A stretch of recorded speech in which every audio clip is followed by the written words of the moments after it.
This short story is based on my journal entry of the events of only one day of a most memorable 31-day African self-drive adventure, discovering the wilderness of Namibia and Botswana in Central Africa. The Lucky Beans, Day 6, August 12, 2014, Third Bridge, Moremi, Botswana. After spending the night drifting off to sleep to the sound of hippo, frogs, hyena and lions, we woke to find fresh hyena diggings around the fire and fresh elephant prints in the dust. The elephants wander through these campsites very regularly, and they are so quiet on their feet you often don't hear them. The animal noises sound so close in the still of the night, but they are often further away than you think. Together they create a soothing symphony of sound in the night air. It's quite magical and intoxicating. Even though we were sleeping in a rooftop tent, some of us in ground tents, no fences to protect us, we were enjoying the outdoors to the max. Up early, and it was going to be another warm sunny day. All fed, gear loaded, 7 passengers present and ready to set off by 7 a.m, with our trusty guide Chris in his immaculate, feather-dusted, bottle green, open safari vehicle. This was my vision of a true African safari. Everyone was very keen to get out and about in anticipation of what excitement this day may bring. There's no time for rest when there's so much to see and do in this exciting, action-filled wilderness known as Moremi National Park. We hadn't gone very far when we came across the resident wild dogs. They had found their pack again after splitting up late yesterday afternoon whilst hunting. They were resting and playing around the den, just outside of our camp area. The adults had killed during the early hours of the morning and their heads were red with blood.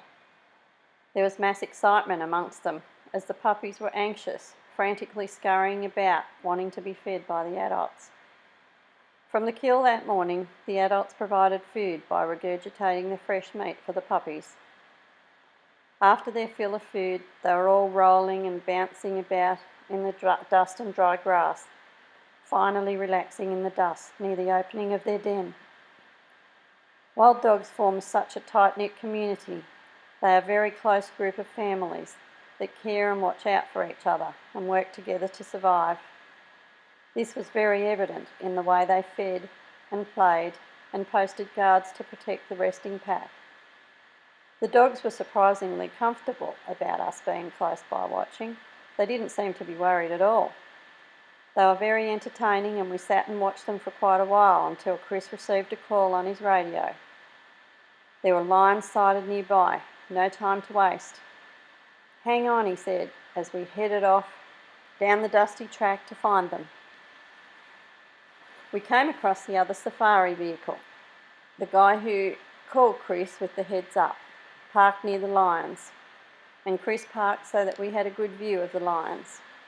He expected that there would be other cars invading soon when word got out, so we needed to get a good parking spot and vantage point and stay put. No denying that, we had the best seat in the house, smack bang in the middle of the action. Chris asked us, "So, how many lions can you see?" There was much debate and concentration trying to find as many as possible. Then finally, all in agreement, it was proudly announced. About 3. Was the consensus from our group. "No," he said, "there are actually 7. Have a really good look." Once Chris had pointed them out, one by one, sure enough, there were 7 lions. The experience that Chris has with spotting animals is amazing. Even when he's driving on rough tracks, he has the ability to spot the most camouflaged animals in the most inconspicuous spots. He has the best job in the world, and there's probably nothing he doesn't know about birds, animals, or the environment of Botswana. I guess when you've lived there all your life and spent so much time in the great outdoors, you should know a fair bit. Some of the lions were hiding in the grass. A couple were behind a fallen tree stump, and one was out in the open, all within 10 to 20 metres of our open safari vehicle. The young male lion that was out in the open in clear view, closest to us, was only about 10 metres from our vehicle. Very close. He didn't seem to be focused on anything at all and seemed very relaxed. They all appeared to be strategically placed, ready for the kill, yet very relaxed, as if they were just lying in the sun. To the untrained eye, they were almost impossible to see, blending in with the colours of their surroundings, which in August, in Botswana, are very similar to the colour of a lion. They were not interested in us at all, luckily. You could have heard a pin drop. The air was still and quiet. There was not a movement amongst the audience, who were not expecting what was about to unfold before their very eyes. Although the lions had all appeared to be very relaxed when we first arrived, the mood quickly changed when a flicker of movement back in the trees alerted them instantly, prompting the immediate change in body language. Within seconds, one of the female lions popped up slightly from behind the log, muscles flexed, ears back, fixated on a herd of kudu that was rustling through the trees nearby. Suddenly, without warning, a stray young female kudu appeared, running straight through the middle of the awaiting pack of lions, seemingly totally unaware that they were there. In a split second, two of the lions lifted their bodies and launched themselves at the kudu, which was coming directly towards us and far too close to the lions for its own safety. All of a sudden, there was a thud and a flurry of dust, and the lions had the kudu down. There was a lot of struggling, and it looked almost like the kudu was going to escape. But she was outnumbered and had no chance. She had a couple of attempts at escape, but the impact of the ambush was so intense, so close and so violent that she had no chance at all to escape the clutches of the pack. The lions were now in a feeding frenzy, growling and feasting. They were totally oblivious of their audience, clicking away with the cameras, capturing as much as possible whilst totally in awe of what was happening before their eyes. There would have been as much adrenaline pumping in our 7 passengers as in the lions at this point in time. I know my heart was working overtime. We were so close we could smell the fresh, warm meat and see the heat rising from the body of the kudu. We could hear and feel the deep growling and the crunching of bone as she was devoured in a flash, leaving mere morsels for the hovering jackals. The smell was very strong when the breeze lifted and blew our way. It was all so real, so close, so powerful and yet so natural. The lions fed and shared their kill amongst themselves with a level of mutual respect, not expected of wild animals. Only minor scuffles occurred when one got more than their fair share. An occasional deep growl would reverberate from the pack, a deep, snarly growl that we could almost feel from our vantage point. The 2 jackals moved in quietly to survey the situation and assess whether it was safe to hang around. They had kept their distance during the feeding frenzy and waited patiently for their opportunity to feast on leftovers. There wasn't much to feast on, but for 2 hungry jackals it was probably enough. They were left with 1 leg bone and a few other small bones, stripped of meat, and maybe some small pickings of meat left in the grass. They knew when it was time to move in. They were well aware of the pecking order, and they were prepared to wait their turn or suffer the consequences.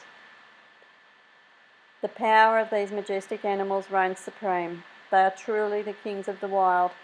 What we had just witnessed was totally awesome. The power of nature at its best. Simply amazing. If we were to see nothing else on our trip, we wouldn't be disappointed. This was it. Wow. On the way back to camp for lunch, we encountered elephants, giraffe, birds and zebra. During lunch, there was much chatter to Mike and Dave, who had missed the action as they'd remained back at camp. After lunch, we embarked on our afternoon outing, starting with the killing field. Not much evidence remained at the scene of the crime, and the lions were all sleeping nearby in the shade, along the roadside. They were all bloodied and tired, their tummies round and full, contented and still smelling of raw meat. It was very warm now, and they all looked very relaxed, lying about in the shade. They didn't mind that we were less than 10 metres away, taking photos from our open vehicle. One of them lifted her head, looked at us for a minute, and contentedly flopped back into her state of complete relaxation.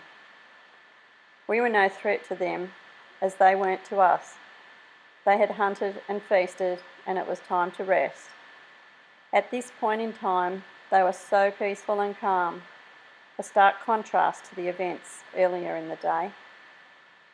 During the course of the afternoon, we saw many more birds and animals, which all received stardom from the multitude of cameras clicking away.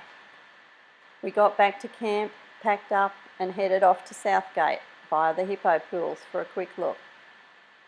We didn't have much time to look about there, as it was getting quite late, and it was estimated that we were already going to get to Southgate after dark, which we did. We had managed to take a total of 596 photos during the course of the day. Not a bad effort. The end of the day turned on the most spectacular sunset, true African style. After a perfect day, it was a sight to behold. Rich, bold, colourful and picturesque. We were truly in paradise.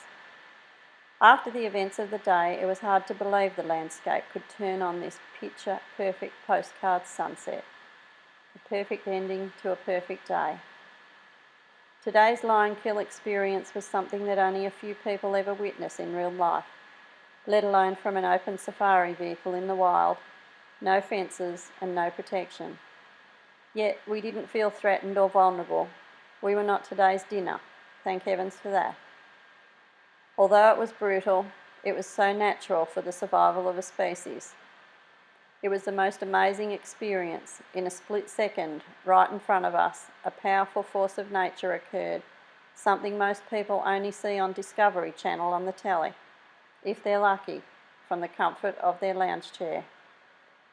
Our day was totally absorbed by the wonders of nature, survival, and the power of the beast. Apart from the lion kill, we saw such a variety of African wildlife in just this one single day of our African safari adventure. We really were the lucky beans, and our adventure was something to brag about forever and a day. We were very blessed to have shared the experience with such great company, and we will be eternally grateful to have experienced such an exciting adventure beyond our wildest dreams. Special thanks to Self-Drive Adventures for providing us with the opportunity to discover an amazing part of our world, Africa.